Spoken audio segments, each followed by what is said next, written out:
করিম সাল্লাল্লাহু আলাইহি ওয়াসাল্লাম ঈদগাহ ময়দানে আসলেন। ঈদের খুতবা প্রদান করার জন্য যখন দাঁড়াইলেন, পয়গম্বর সামনে তাকায় দেখলেন সব সাহাবায়ে কেরামকে দেখা যায়, কিন্তু একজনকে দেখা যায় না। আলীকে ডাক দিলেন, ও আলী, সবাইকে দেখা যায়, কিন্তু আমার ওমর ফারুককে দেখা যায় না। ওমর ফারুক কি আজকে ঈদগাহে আসে না? আমি কি ঈদের নামাজের খুতবা প্রদান করব না? সঙ্গে সঙ্গে আলী গেলেন, ওমর ফারুকের বাড়িতে গিয়ে হাজির হইলেন।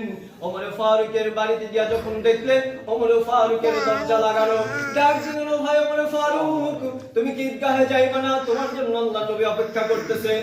আল্লাহর নবী কি ঈদের নামাজের খুতবা প্রদান করবেন না? এই কথা যখন বললেন, আলীরে ডাক দিলেন, ও ভাই আলী, তুমি কি শোনো নাই? তুমি কি জানো নাই? আজকে ঈদগাহ ময়দানে ওই ব্যক্তিটা ময়দানে আমি ওমরের তো বড় ভয় হয়। আমি যে 1 মাস রোজা রাখলাম, আমার রোজা আল্লাহ কবুল করছে কিনা? আমি যে 1 মাস সাহরি খাইলাম, আমার সাহরি আল্লাহ কবুল করছে কিনা? আমি যে 1 মাস ইফতারি করলাম, এই 1 মাস আমার ইফতারি আল্লাহ কবুল করছে কিনা? আমার তো বড় ভয় হয়, আমার আল্লাহ যদি আমার রোজাকে কবুল না করেন, তাহলে আমি কোন চেহারা নিয়ে আল্লাহর সামনে দাঁড়াইবো? আমি কিভাবে ঈদগাহ ময়দানে যাইবো? ও আলী, তুমি কি শুনো নাই? আল্লাহর নবী দুজাহানের বাদশা ঘোষণা করেছিলেন, যে ব্যক্তি রমজান মাস পাওয়ার পরে নিজের জীবনকে পরিবর্তন করতে পারে নাই, গুনাহ থেকে মুক্ত হইতে পারে নাই, ওই ব্যক্তি ধ্বংস হয়ে যাও।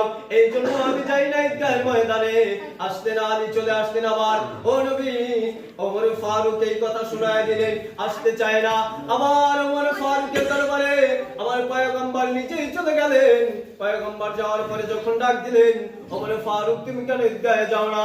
ওমর ফারুক ডাক দিয়ে বলতেছে, ইয়া রাসূলুল্লাহ, আমি যে দীর্ঘ 1 মাস সিয়াম সাধনা পালন করলাম, আমার সিয়াম যদি কবুল না হয়ে যায়, আমি কোন চেহারা নিয়ে আমার মালিকের সামনে দাঁড়াইবো?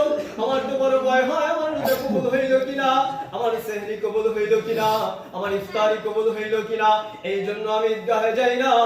অন্যদিকে আল্লাহ যখন অন্তরে রহমতের অন্তরে যখন জোশ মারছেন, সঙ্গে সঙ্গে জিবরাইল আমিনকে পাঠিয়ে দিলেন, ও জিবরাইল, যাও আমার বন্ধুরে জানায় দাও, ওমর ফারুকের রোজাকে আমি আল্লাহ কবুল করছি, ওমর ফারুকের ইফতারিকে আমি আল্লাহ কবুল করছি, ওমর ফারুকের সাহরিকে আল্লাহ কবুল করছি। যখন জিবরাইল আমিন আসলেন, পয়গম্বরকে জানায় দিলেন, ও পয়গম্বর, আপনার সাহাবী ওমর ফারুককে জানায় দেন, ওমর ফারুকের সাহরি আল্লাহ কবুল করছেন, ওমর ফারুকের রমাদান আল্লাহ কবুল করে নিয়েছেন, ওমর ফারুকের তারাবি আল্লাহ কবুল করছেন, ওমর ফারুকের আমলগুলো আল্লাহ কবুল করে নিয়েছেন। যখন এই কথা ঘোষণা করলেন, তো জাহানের বাদশা ওমর ফারুককে জানাইলেন, ওমর ফারুক, তোমার সব আমলগুলো আল্লাহ কবুল করছেন। ওমর ফারুককে নিয়ে এরপরে ঈদগাহে আসলেন, পয়গম্বর ঈদের নামাজের খুতবা দিলেন।